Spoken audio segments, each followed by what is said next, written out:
Hello बच्चों, आपका अपने यूट्यूब चैनल कल्पना कोचिंग में स्वागत है। आपको हम यहाँ पे मैथमेटिक्स पढ़ा रहे हैं, जिसमें आज कक्षा 10 का टॉपिक है निर्देशांक ज्यामिति का भाग 2। इसके पहले हमने एक वीडियो डाल चुके हैं निर्देशांक ज्यामिति का, जिसमें आपको बेसिक कॉन्सेप्ट, पूरा का पूरा बेसिक कॉन्सेप्ट क्या होता है, आपका एक्स एक्सिस वाई एक्सिस किसे कहते हैं, पॉइंट का निर्देशन कैसे आप करते हैं, कोई भी पॉइंट किस कोऑर्डिनेट में स्थित है ये आप बता सकते हैं, ओरिजिन की कोऑर्डिनेट क्या होती है ये आपको बता सकते हैं, कोऑर्डिनेट पॉइंट आप बता सकते हैं। ठीक है, अब आज हम बात करते हैं क्लास 10 की, जो अब आपकी टॉपिक में है। वो जो इसके पहले हमने बेसिक बताया था वो आपका क्लास 9 का। अगर आपको बेसिक में कहीं पे कोई प्रॉब्लम हो रही हो तो बेटा आप क्या कर सकते हैं, इसके पहले वाली वीडियो देख सकते हैं, जहाँ पे आपको पूरी की पूरी कॉन्सेप्ट आपको मिलने वाली है। ठीक है, आज आपको इसमें दो बिंदुओं के बीच की दूरी की कहानी आने वाली है। दो बिंदु, जिससे आपकी किताब में हेडिंग पड़ा हुआ है दूरी सूत्र आप कह सकते हैं। सीधे आप दूरी सूत्र के बारे में बात करेंगे। तो यहाँ पे कहानी क्या है कि आपके दो बिंदुओं के बीच की दूरी आपको दिखानी है। वो दोनों पॉइंट आपको क्या है, x1 y1 तथा आपका x2 y2 है। ये दो पॉइंट हैं, इन दोनों पॉइंटों से आपके होकर जाने वाली रेखाखंड के बीच की दूरी आपको फाइंड करनी है। तो बेटा सबसे पहले हम क्या करते हैं, हम एक कोऑर्डिनेट बना लेते हैं जिसमें हम इस पॉइंटों को दर्शाते हैं। उसके बाद हम बताते हैं कि क्या होगा इसमें। तो यहाँ से बेटा अगर हम एक कोऑर्डिनेट ले लें तो आप देखेंगे कि इसमें ये आपका कार्टेशियन प्लेन है,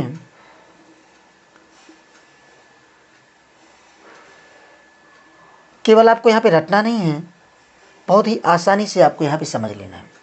ये आपका बेटा एक्स एक्सिस होता है, ये आपका वाई एक्सिस होता है, ये आपका वाई डैश है, ये आपका एक्स डैश। इसके बारे में ये सारी चीज़ें हम कल वाली वीडियो में या इसके पहले वाली वीडियो में हम देख चुके हैं। भाग 1 आप देख लीजिए, आपको पता चल जाएगा। हमने बताया था कि यहाँ से आपका ये पॉइंट आपका ओ होता है। हम कोई एक पॉइंट मान लेते हैं, यहाँ पे एक पॉइंट हम मान लेते हैं P ऑफ x1 y1। क्या मान लेते हैं, P ऑफ x1 y1। इसके बाद यहाँ एक दूसरा कोई पॉइंट हम मान लेते हैं, ये आपका Q ऑफ x2 y2 है। ठीक है, आपको इनके बीच की डिस्टेंस फाइंड करनी है, यानी PQ आपको फाइंड करनी है। तो आप बेटा इसके लिए क्या करेंगे, पहले आप इसको इस पॉइंट पर आप क्या करिए, परपेंडिकुलर लाइन ड्रा करिए। किस पर, एक्स एक्सिस पर। इसी तरह से इसी पॉइंट से आप क्या करेंगे, वाई एक्सिस पे एक परपेंडिकुलर लाइन ड्रा कर दिया। तो आपको ये पता हो, हमने कल ही बताया था कि ये आपका जो पॉइंट होता है, इसमें का जो पहला पॉइंट होता है जिसे आप भुज का नाम देते हैं, वो आपका एक्स एक्सिस पर चलित दूरी, यानी ये आपकी डिस्टेंस आपका हो जाता है x1 और ये डिस्टेंस आपका हो जाता है y1। ठीक है, इसी तरह से अगर हम इसकी बात करें तो यहाँ पे भी आपका क्या होता है, इस पर भी आपका, इस पॉइंट पर भी आप क्या करेंगे, परपेंडिकुलर लाइन ड्रा करेंगे यहाँ पे। ठीक है, अब इसी तरह से इस साइड में भी आप चलेंगे तो आप परपेंडिकुलर लाइन ड्रा करेंगे। जब आप परपेंडिकुलर लाइन ड्रा करेंगे वाई एक्सिस पर, क्योंकि इसका कोऑर्डिनेट आपका कितना है, Q ऑफ x2 y2 है, तो यहाँ से अगर हम बात करें तो यहाँ से आपकी ये जो डिस्टेंस है ये आपकी हो जाती है y2, और यहाँ से यहाँ तक की डिस्टेंस की अगर हम बात करें, क्योंकि हमने बताया था कोऑर्डिनेट आपका ये हो जाता है y2। ठीक है, अब आप इसको क्या करिए, यहाँ से इसको ड्रा कर दीजिए थोड़ा सा लाइन। ठीक, तो आपको एक समकोण त्रिभुज दिखाई देगा।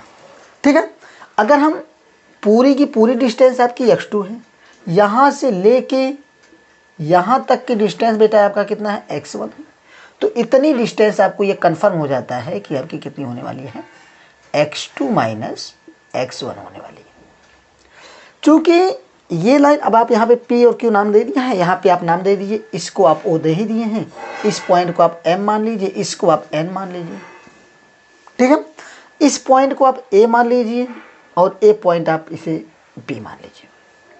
कोई प्रॉब्लम नहीं है। अगर कोई प्रॉब्लम नहीं है तो आपको ये बात पता होगी कि यहाँ से यहाँ तक की डिस्टेंस, केवल यहाँ से यहाँ तक की डिस्टेंस आपकी y1 है, तो इसका मतलब ये डिस्टेंस y1 है, और यहाँ से यहाँ तक की डिस्टेंस आपका जो है वो पूरा का पूरा y2 है। तो आपको ये डिस्टेंस जो है, ये डिस्टेंस, इतनी डिस्टेंस की अगर हम बात करें तो आप इस पूरे वाले में से अगर इतना को माइनस कर दोगे तो आपको क्या मिल जाएगा, तो ये डिस्टेंस आपकी हो गई y2 माइनस y1। अब चूंकि ये लाइन पी क्यू यानी आप बी एन कह सकते हैं और ए एम आपस में क्या है, पैरेलल हैं। तो जो पैरेलल लाइन के बीच की डिस्टेंस जो होती है वो ऑलवेज बराबर होती है, ऑलवेज इक्वल होती है, हमेशा बराबर होती है। जितनी डिस्टेंस यहाँ पे उतनी डिस्टेंस आपको यहाँ पे भी मिलने वाली है, x2 माइनस x1, ये भी हो गई। कोई प्रॉब्लम? अगर आपको ये चीज़ समझ में आ गई तो अब आप यहाँ पे देखेंगे चित्रानुसार की अगर हम बात करें तो यहाँ पे आपको दिख रहा है कि आपको एक समकोण त्रिभुज बन रहा है। कौन त्रिभुज है? वो आपका है क्यू बी ए या ए बी क्यू। क्या है? ए बी और क्यू, आपका एक क्या बना? समकोण त्रिभुज बना, जिसमें ए बी का मान आपको दिया x2 माइनस x1 और बी क्यू का मान दिया है y2 माइनस y1। आपको फाइंड करनी है ए क्यू, या इसका तो नाम दिया ही गया बेटा, एक मत रखो, पी तो पहले से दिया गया था, पी क्यू। ठीक है, तो आपको डिस्टेंस ये कौन सा? P Q. तो यहाँ से अगर आप बात करें तो आप यहाँ पे लिखें कि चित्रानुसार आप देखना चाहें तो चित्रानुसार आप लिखना चाह सकते हैं। तो चित्रानुसार, चित्र के अनुसार आप देखते हैं, ठीक है, समकोण त्रिभुज, ये डायग्राम आपने बना लिया पूरा का। आप सीधे आ जाइए चित्रानुसार समकोण त्रिभुज किसमें? पी क्यू पी में, पी बी क्यू में। पी बी क्यू की अगर हम बात करें तो आपको पता है पी क्यू चाहिए। आपको क्या चाहिए बेटा? पी क्यू चाहिए। तो आपको पता है कि ये आपका एक पाइथागोरस प्रमेय का नाम सुना होगा आपने, तो पाइथागोरस प्रमेय फॉलो हो जाएगा। तो यहाँ से आपको पी क्यू बराबर या पी क्यू का स्क्वायर बराबर आपको पता है पी बी का स्क्वायर प्लस बी क्यू का स्क्वायर। इतनी बात तो आपको पता ही होगी, क्योंकि इसमें आपका 90 अंश ये है तो 90 अंश के सामने वाली भुजाएं क्या होती है? कर्ण होती है, और कर्ण का स्क्वायर जो होता है वो आधार का स्क्वायर प्लस लंब का स्क्वायर होता है। तो अब यहाँ से बी पी क्यू, ठीक है, तो यहाँ से आपका बेटा पी क्यू का स्क्वायर बराबर B Q, P Q P B की बात करें तो पी बी आपका कितना बेटा? x2 माइनस x1 का whole square plus B Q की बात करें तो बी से क्यू आपने कितना बताया? y2 माइनस y1, तो यहाँ से आपका y2 माइनस y1 का होल स्क्वायर हो जाएगा। आपको पी क्यू का स्क्वायर नहीं चाहिए, आपको चाहिए पी क्यू। तो यहाँ से पी क्यू बराबर बेटा आपका क्या हो जाएगा? दोनों साइड में आप क्या कर लोगे? स्क्वायर रूट ले लोगे। तो यहाँ से आपका हो जाएगा x2 माइनस x1 का whole square plus y2 minus y1 का होल स्क्वायर। ये बेटा हो गया आपका दो बिंदुओं के बीच की दूरी। ये आपने फाइंड कर लिया, यही आपको फाइंड करना था। अब आपको ये निकालने को नहीं आता, इसका केवल यूज होता है, इस फार्मूले का यूज होता है। ये फार्मूला आपको याद रखना है, दूरी सूत्र के नाम से फार्मूला जाना जाता है। ठीक है, जहाँ पे भी दो बिंदुओं के बीच की दूरी की बात आ जाएगी तो आप इस फार्मूले को लगाने वाले। ठीक है, अभी जैसे क्वेश्चन आपका कैसे पूछा जाएगा? क्वेश्चन आपसे पूछा जाएगा, ये क्वेश्चन हम लिखते हैं, बिंदुओं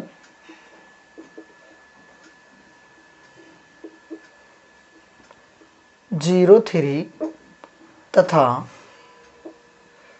40 के बीच की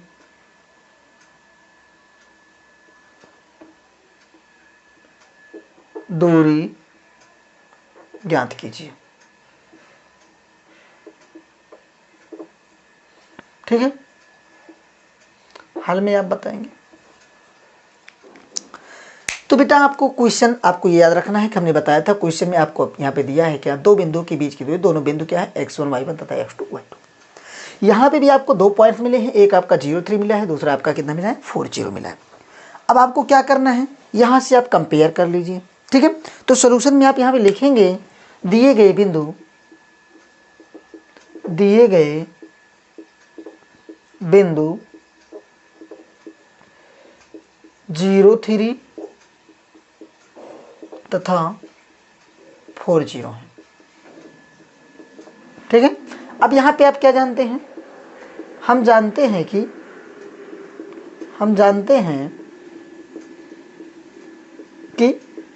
बिंदुओं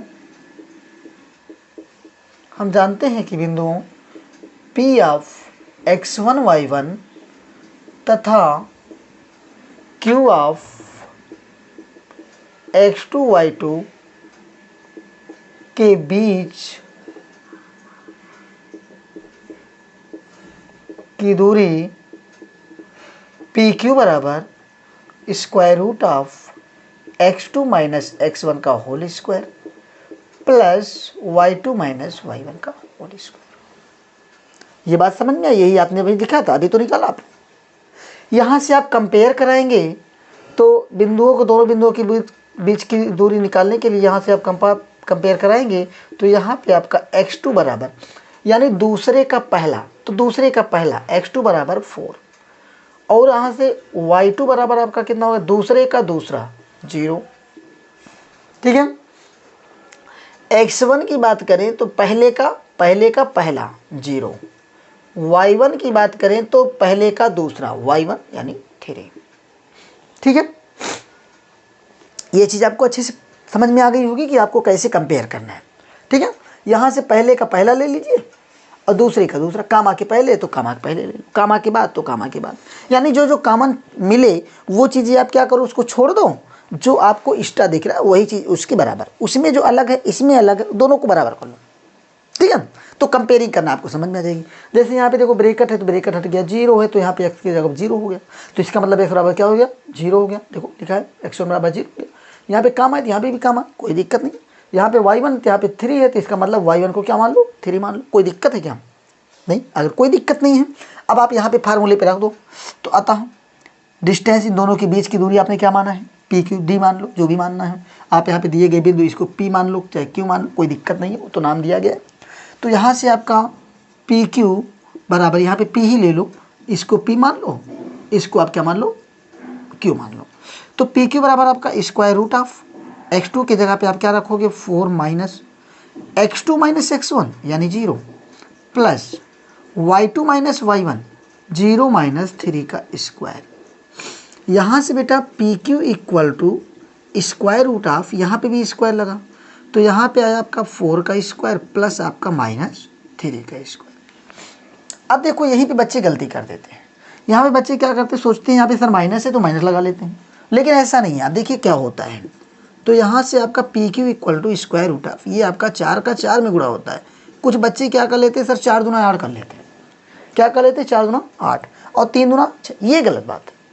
आपको करना क्या है कि 4 का स्क्वायर, स्क्वायर का मतलब होता है उसी संख्या का उसी में गुणा। अगर घात 3 लगा होता तो उसी संख्या का उसी में 3 बार गुणा। घात 4 लगा होता तो उसी संख्या का उसी में 4 बार गुणा। ठीक है। ये घात का मतलब है। तो अब यहाँ से क्या करेंगे, और इसका मतलब आपका क्या हुआ भाई, -3 और -3। अब आप बताओ पी क्यू इक्वल टू आपका ये आ गया 4 चौके 16। और यहाँ पे देखो हमने बताया था कि जब भी समान चिन्हों का गुणा होगा तो वो आपस में क्या हो जाएंगे, प्लस हो जाएंगे। क्या हो जाएंगे, प्लस। तो ये भी निगेटिव में, ये भी निगेटिव में क्या हो जाएगा, प्लस हो जाएगा। और 3 3 कितना होता है, 9। और यहाँ से आपको पी क्यू बराबर आया कितना, 16 9 25 और ये बराबर आपका आ गया 5। यहाँ पे आप क्या लिख लेंगे, इकाई। क्या लिख लेंगे, 5 इकाई। इकाई इसलिए लिखना है क्योंकि आप डिस्टेंस निकाल रहे हैं तो डिस्टेंस की अपनी कुछ ना कुछ एक मात्रक होती है। वो चाहे सेंटीमीटर हो, मिलीमीटर हो, डेसीमीटर हो, किलोमीटर हो, हेक्टोमीटर हो, चाहे जो कुछ भी है, लेकिन कुछ है। इसलिए यहाँ पे कंफर्म नहीं कि सेंटीमीटर है कि सेंटीमीटर है, मीटर है। यहाँ पे आप यूनिट लिख लीजिए या आप यहाँ पे इकाई लिख लीजिए। ठीक है। या मात्रक लिख लीजिए। कहीं कहीं मात्रक मिलता है, कहीं कहीं आपको इकाई मिलता है, कहीं कहीं आपको यूनिट मिलता है। ठीक है। तो ये चीज़ आपको अच्छे से समझ में आ गई कि आप इस फार्मूले का कैसे यूज करने वाले हैं। ठीक है। जब ये चीज़ आपको पता चल गई तो आप एक सवाल आपका ये लग गया। ठीक है। अब हम दूसरे सवाल की बात करते हैं। ठीक है। एक सवाल और लगा रहे हैं। दूसरा सवाल क्या कहता है बेटा, सवाल नंबर 1 कंप्लीट हो गया। सवाल नंबर 2 की बात करें,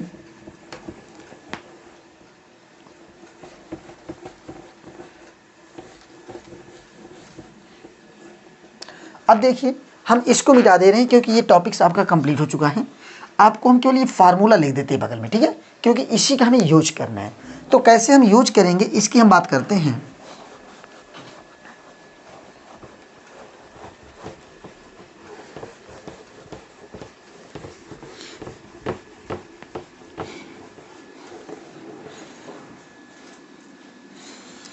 एक क्वेश्चन नंबर 2 की बात करते हैं। क्वेश्चन नंबर 2 ने क्या कहा,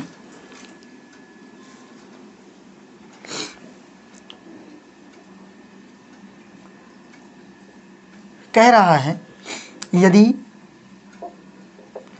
ए ऑफ, हाँ इसको 0 बनाना, यदि ए ऑफ 0 0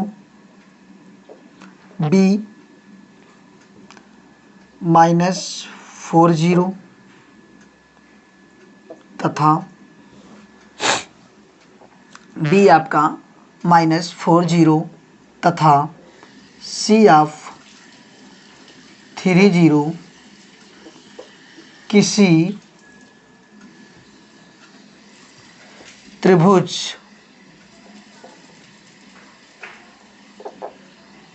के किसी त्रिभुज के शीर्षों के किसी त्रिभुज के शीर्षों के निर्देशांक हैं, तब सिद्ध कीजिए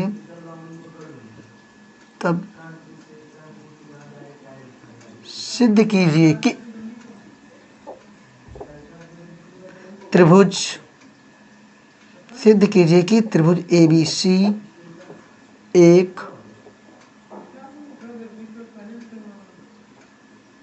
समकोण त्रिभुज है। ठीक है,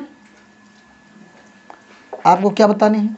आपको ये प्रूफ करना है कि ये जो त्रिभुज आपको मिला है वो आपका क्या है? समकोण त्रिभुज है। पॉइंट्स आपको दिए गए हैं। एक पॉइंट आपका ABC दिया है, A दिया है, दूसरा आपका B दिया है, तीसरा आपका C दिया है। उनके शीर्षों के, किसी त्रिभुज के शीर्षों के निर्देशांक। ठीक है, शीर्ष किसी भी त्रिभुज में आपके बेटा कितने शीर्ष होते हैं? 3 शीर्ष। त्रिभुज में 3 भुजाएं, 3 शीर्ष, 3 कोण, तीनों अंतः कोणों का योगफल 180 अंश होता है। ये भी सारी चीज़ें आप जानते हैं, ऐसा कुछ नहीं है जो नहीं जानते आप। ठीक है, बट ये है कि कभी कभी होता है कि भूल गया है तो अलग बातें हैं। लेकिन आपको चूँकि त्रिभुज आपके चैप्टर में है, आपके सिलेबस में भी है, उसमें आप त्रिभुज की समरूपता की बात करते हैं, तो बहुत सारी चीज़ें हैं। यहाँ पे पाइथागोरस प्रमेय भी आपने पढ़ा था, जो अभी हमने पाइथागोरस प्रमेय का प्रयोग किया। ठीक है, तो आपको हमने फार्मूला बताया था कि आपको फार्मूले का जो यूज करना है बेटा, यहाँ पे आपको जो फार्मूला यूज करना है ये आप यहाँ पे याद रखिए। इसको फार्मूले को हम यहाँ लिखते रहे। ठीक है, यहाँ पे आपको D इक्वल टू जो याद करना है, जिसका प्रयोग करना है, आपको D equal to square root of D for distance हुआ x2 माइनस x1 का whole square plus y2 minus y1 का होल स्क्वायर। अब देखिए यहाँ पे आपको ये प्रूफ करना है कि ये समकोण त्रिभुज है। तो सबसे पहले आपको समकोण त्रिभुज के बारे में जानना होगा। समकोण त्रिभुज के बारे में क्या क्या जानकारी आपके पास है भाई? समकोण त्रिभुज के बारे में आप ये जानते हो कि ये एक ऐसा त्रिभुज है, इस प्रकार का त्रिभुज है जिसका एक कोण 90 अंश का होगा, अन्य 2 कोण आपके न्यून कोण होते हैं। ये कन्फर्म है। एक कोण समकोण, नाम ही है समकोण का मतलब 90 अंश का। एक कोण आपका 90 डिग्री का होगा, अन्य 2 कोण आपके क्या होते हैं? न्यून कोण होते हैं। अब दूसरी चीज़ आपकी क्या होती है कि अगर अब यहीं पे आप पाइथागोरस की कहानी याद करेंगे। क्यों? क्योंकि भुजाओं की कहानी है भाई। जब तक आप भुजा नहीं, आपको सिद्ध करना है समकोण। अब पाइथागोरस जी कहते हैं कि अगर कोई त्रिभुज समकोण है तो उसमें जो सबसे बड़ी भुजा होती है उसका वर्ग अन्य 2 भुजाओं के वर्गों के योगफल के बराबर होता है। ये पाइथागोरस ने कहा। लेकिन पाइथागोरस की विलोम ने क्या कहा? हमें यहाँ पे पाइथागोरस का प्रमेय नहीं लागू करना है। क्यों? क्योंकि हमें ये नहीं कन्फर्म है कि ये त्रिभुज समकोण है।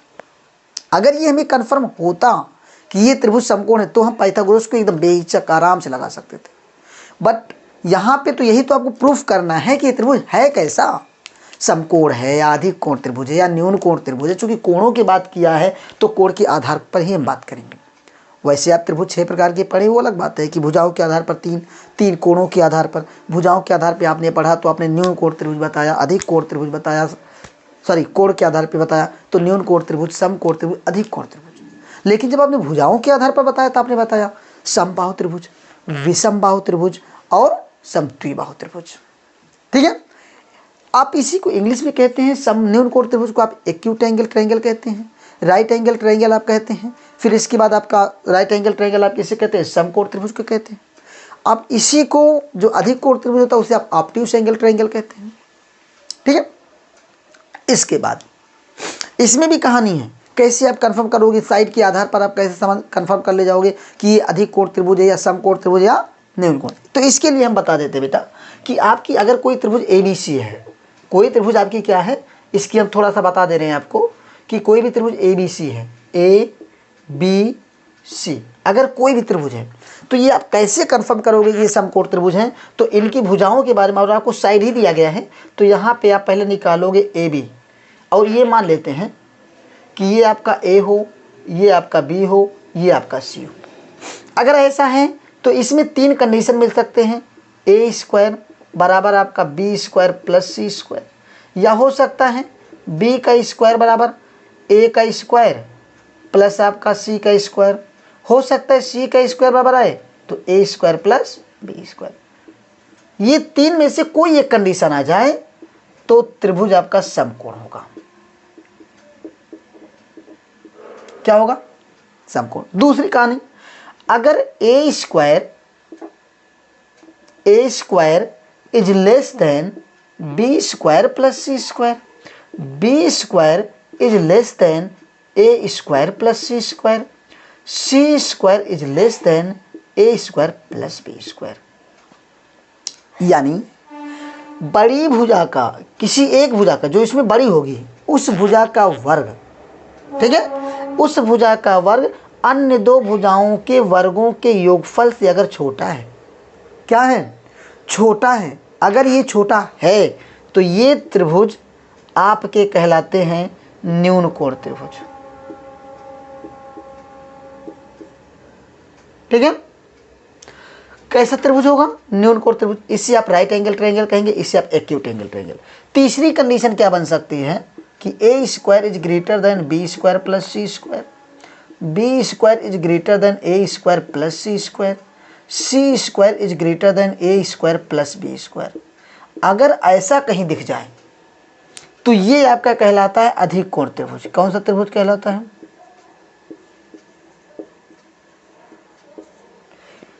कौन सा त्रिभुज कहलाएगा? अधिक कोण त्रिभुज। ठीक है, ये 3 के अलावा चौथी कोई कंडीशन बनने वाली नहीं है। कर कोई भी चीज बेटा या तो बराबर होगी आपके, या तो आपसे छोटी होगी, या तो आपसे बड़ी होगी। तो हमने यहाँ पे बराबर की कहानी कर लिया, यहाँ पे छोटे की कहानी कर लिया, यहाँ पे बड़े की कहानी कर लिया।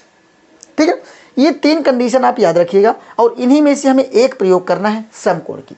अगर इन तीनों में से ये वाली कंडीशन, तीनों ये इसमें भी जो 3 ऑप्शंस मिले हैं, इन तीनों में से कोई एक, यानी ये जो आपको ABC मिले, ये सब जो मिले हैं, ये सबसे बड़ी भुजा हैं। हमने इसीलिए 3 लिख दिया कि हो सकता है कि आपके क्वेश्चन में B बड़ा हो, हमने बड़ी भुजा नहीं लिखा। तो ये बात आप थोड़ा याद रखिएगा कि इन तीनों में से कोई एक कंडीशन आ जाए तो आप इसे समकोण त्रिभुज कहेंगे इन तीनों में से। अगर ऐसा आता है तो न्यून कोण त्रिभुज, ऐसा आता है तो आप क्या कहेंगे? अधिक कोण त्रिभुज। कोई दिक्कत? अगर ऐसी कोई दिक्कत नहीं है तो हम क्या करते हैं, इस सवाल को आगे बढ़ाते हैं। ठीक है, ये कंडीशन आप याद रखिएगा, अभी हम थोड़ी देर बाद मिटा देते हैं, तब तक आप याद रखिए। तो ये यहाँ पे आप लिखेंगे दिए गए, यहाँ पे आप त्रिभुज मान लिखते हैं। यहाँ पे A बराबर आपको दिया गया है बेटा 0 0, और B बराबर की अगर हम बात करें तो B आपको दिया गया है -4, 0, और C बराबर आपको दिया गया है 3, 0। ठीक है, तो आप यहाँ पे चित्रानुसार, किसके अनुसार? चित्रानुसार या लिख लीजिए दिए गए त्रिभुज के निर्देशांक, दिए गए त्रिभुज ABC के शीर्षों के निर्देशांक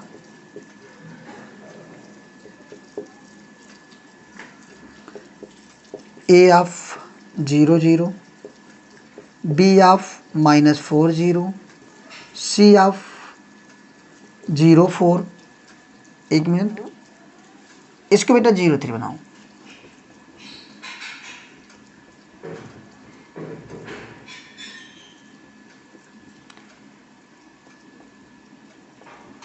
यहाँ क्या बनाओ?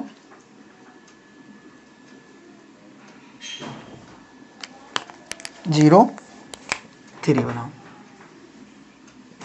ठीक है, यहाँ पे 0 3 बनाओ, नहीं तो रैखिक हो जाएगा बेटा। ठीक है, तो 0 3 बनाओ। यहाँ पे क्या लिखेंगे हम? 0 3। अब दिए गए त्रिभुज के निर्देशांक कितने हैं। तब चित्रानुसार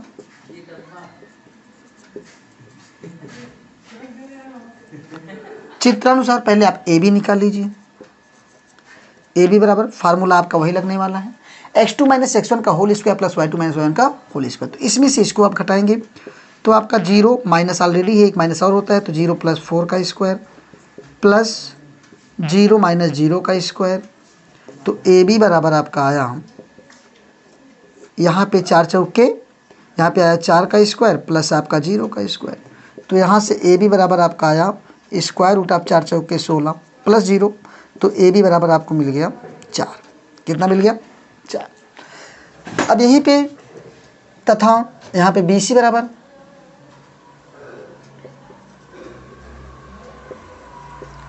बराबर स्क्वायर रूट ऑफ, अगर हम बी सी की बात करें तो इसमें से इसका, तो ये भी आपका 0 प्लस कितना आ गया 4 का स्क्वायर। फार्मूला बेटा वही लगाना है, प्लस आपका 3 माइनस 0 का स्क्वायर। तो यहाँ से अगर हम बी सी की बात करें तो स्क्वायर रूट ऑफ ये 4 का स्क्वायर प्लस आपका 3 का स्क्वायर। ठीक है, तो यहाँ से अगर हम बात करें, इसको हमने बता ही दिया, इसका कंडीशन में लिखवा दिया, इसको हम मिटा देते हैं। ठीक, तो यहाँ से आप देखेंगे कि बी सी बराबर क्या मिला आपको, B C equal to square root of 4 का स्क्वायर बेटा कितना आएगा 16 आएगा, प्लस 3 का स्क्वायर कितना आएगा 9 आएगा। तो बी सी बराबर आपका स्क्वायर रूट ऑफ 16 9 25 आया। तो यहाँ पे आपका बी सी बराबर कितना आ गया 5 आ गया। कोई दिक्कत? पुनः आप सी ए की बात करें तो सी ए बराबर आप देखेंगे सी ए, इसमें से इसको घटाओ, 0 माइनस 0 का स्क्वायर प्लस 0 माइनस 3 का स्क्वायर। तो आपका सी ए बराबर बेटा आएगा, यहाँ पे 0 का स्क्वायर, यहाँ पे प्लस माइनस 3 का स्क्वायर, यहाँ पे आपका सी ए बराबर आपका आया, ये 0 प्लस आपका 9 आया, और यहाँ पे सी ए बराबर आपका 0 में 9 जुड़ेगा 9, और 9 का स्क्वायर रूट कितना आ गया बेटा 3 आ गया। ठीक है, ए बी सी आपको मिल गया। तो यहाँ से आप देखेंगे, यहाँ से अगर हम देखें तो इसमें सबसे बड़ी भुजा कौन बेटा, एक भुजा आपको कितना मिला 4 मिला, एक कितना मिला 3 मिला, एक कितना मिला 5 मिला। यहाँ से आप देख रहे हैं कि अगर हम ए बी के जो छोटे छोटे हैं उनको ऐड कर लें तो ए बी का स्क्वायर प्लस आप सी ए का स्क्वायर निकालो। तो ए बी का स्क्वायर कितना बेटा 4 का स्क्वायर प्लस सी ए का स्क्वायर कितना है 3 का स्क्वायर। तो इसका मतलब ये आपको मिल गया कितना 4 चौके 16 प्लस 3 त्रिका 9, 16 9 कितना आ गया 25। ये ए सी इतने का स्क्वायर। तथा यहाँ से आप देखेंगे बी सी का स्क्वायर करेंगे तो 5 का स्क्वायर कितना मिल गया 25। ठीक है, कोई दिक्कत? तो आप यहाँ से देख रहे हैं, अर्थात यहाँ से आपका मिल रहा है बी सी का स्क्वायर बराबर ए बी का स्क्वायर प्लस सी ए का स्क्वायर, ये मिला। अगर ये मिल गया तो आप लिखेंगे पाइथागोरस के विलोम से, पाइथागोरस प्रमेय के विलोम से क्या लिखेंगे, पाइथागोरस प्रमेय के विलोम से।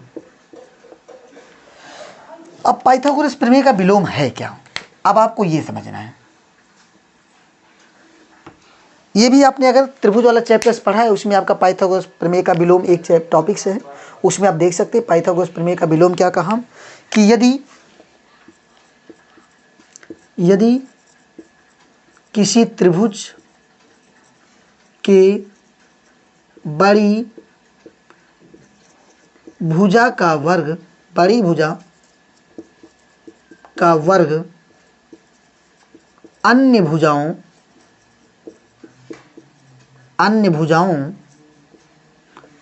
के वर्गों के योगफल के बराबर है तो वह त्रिभुज समकोण होगा। त्रिभुज कैसा होगा?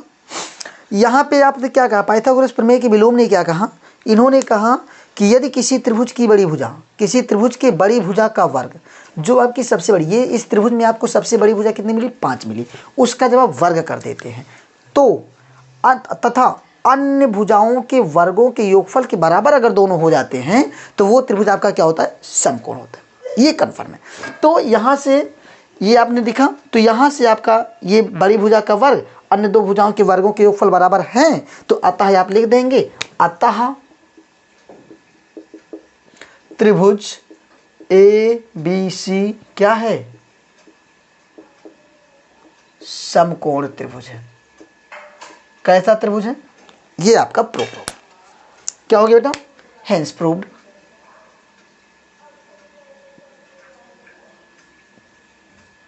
ठीक है, तो आपको क्या करना था, सबसे पहले आप तीनों भुजाओं की, त्रिभुज में 3 भुजाएं होती, तीनों साइडें आप निकाल लिया, तीनों साइड के आपने क्या कर लिया, दूरी निकाल लिया। दूरी निकालने के बाद आपने यहाँ पे ये चेक किया कि क्या जो सबसे बड़ी भुजा है, सबसे बड़ी भुजा का वर्ग अन्य दोनों भुजाओं के वर्गों के योगफल के बराबर आ रहा है क्या। अगर बराबर आ गया तो समकोण त्रिभुज था, अगर बराबर नहीं आया तो उसकी भी कंडीशन में लिखा था, यानी छोटा आता या तो बड़ा आता, 2 ही कंडीशन थी। अगर छोटा आ जाता, जब छोटा आ जाता तो आपका न्यूनकोण त्रिभुज था, ज़्यादा आ जाता तो अधिक कोण त्रिभुज था। ये भी आपने पढ़ लिया। ठीक है, किसी को कहीं भी कोई प्रॉब्लम नहीं होनी चाहिए, क्योंकि मैंने सारी चीज़ें आपको बता दी है, कौन सी कंडीशन, कब समकोण त्रिभुज होगा, कब आपका न्यूनकोण त्रिभुज होगा, कब आपका अधिक कोण त्रिभुज, इसके बारे में आप बात कर लें। ठीक है, तो इसलिए आज हम यहीं पे रोकते हैं, आगे हम लोग कुछ सवाल और आगे लगाएंगे। ठीक है, ओके, थैंक यू।